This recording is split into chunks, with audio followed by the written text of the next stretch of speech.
Kitchen में जो सबसे ज़्यादा टूल इस्तेमाल होता है वो हमारा तवा होता है, जिसे डेली बेसिस पे दिन में 3 से 4 दफ़ा इस्तेमाल किया जाता है। लेकिन बहुत ज़्यादा यूज़ करने की वजह से और इसके ऊपर बहुत ज़्यादा ऑयल और घी का इस्तेमाल होने की वजह से तवा बहुत जल्दी ख़राब हो जाता है और फिर इसके ऊपर रोटी जो है वो उसके जो किनारे होते हैं वो ख़राब पकते हैं, काले हो जाते हैं। तो इसकी रेगुलर बेसिस पे सफाई बहुत ज़रूरी है। आज मैं आपके साथ बहुत ही सिंपल टिप्स के साथ जो है ना शेयर करूँगी कि किस तरह से आप घर में तवे को बिल्कुल नीट एंड क्लीन कर सकते हैं और जस्ट आपको 5 मिनट लगेंगे और तवा आपका साफ़ हो जाएगा। तो यहाँ पे तवे को मैंने रख दिया है चूल्हे पे और उसको मैंने 5 मिनट के लिए हाई फ्लेम के ऊपर गरम होने दिया है।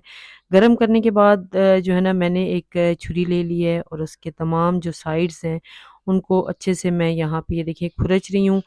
जितनी भी चिकनाई थी गरम होने पर जो है वो बिल्कुल खुद ब खुद रिमूव हो रही है। बस हल्की-सी आपको जो है एफ़र्ट करनी पड़ेगी और जितनी भी इसके ऊपर ये खुरचन है, जो जमी हुई है चिकनाई वग़ैरह, वो तमाम ये देखें इज़िली इसके ऊपर से उतरना शुरू हो चुकी है। तो जस्ट 5 मिनट आपके लगेंगे और ये तमाम खुरचन इसके ऊपर आपने जो है ना इस तरह से खुरच-खुरच के इकट्ठी कर लेनी है। आप छुरी से भी ये काम कर सकते हैं और कोई और आपके पास इस तरह का कटर टाइप चीज़ हो तो उससे भी आप ये काम बआसानी कर सकते हैं।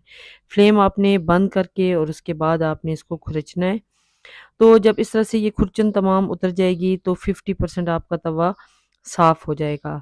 तो मज़ीद इसको बिल्कुल नए जैसा करने के लिए जो है ना इसके ऊपर कुछ हम चीज़ें अप्लाई करेंगे तो वो मैं आपसे शेयर करूँगी जिससे तवा बिल्कुल साफ़-सुथरा हो जाएगा। तो ये देखिए कितनी ज़्यादा खुरचन उतर चुकी है। अब जो है फ्लेम बंद है बिल्कुल और तवे के ऊपर हम सबसे पहले जो है नमक छिड़क देंगे। यहाँ पे ये देखिए इतना सा नमक मैंने जस्ट इसके ऊपर छिड़क दिया है। नमक छिड़कने के बाद इसके ऊपर आपने बेकिंग सोडा जो है, बेकिंग पाउडर नहीं बल्कि बेकिंग सोडा 1 चम्मच भर के आपने जो है ना अच्छे से अप्लाई कर देना है पूरे तवे के ऊपर। और नेक्स्ट आपने जो है ना यहाँ पे ले लेना है विनेगर यानी कि सफ़ेद सिरका और तकरीबन 3 से 4 टेबलस्पून आपने सिरका इसके ऊपर अप्लाई करना है।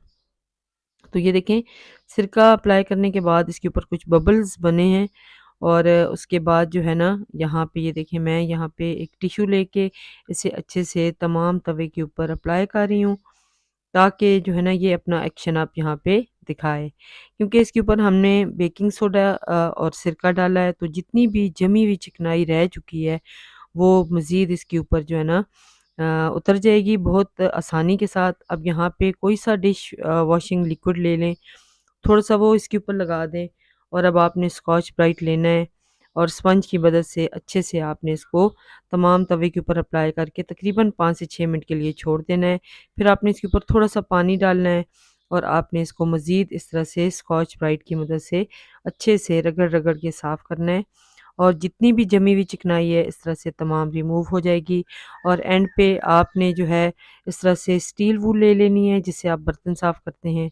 उसके ऊपर कोई सा भी जो डिश वॉशिंग के लिए आप चीज़ यूज़ करते हैं वो लगा लें और अच्छे से इसको 2 से 3 मिनट मज़ीद इसको साफ़ करें।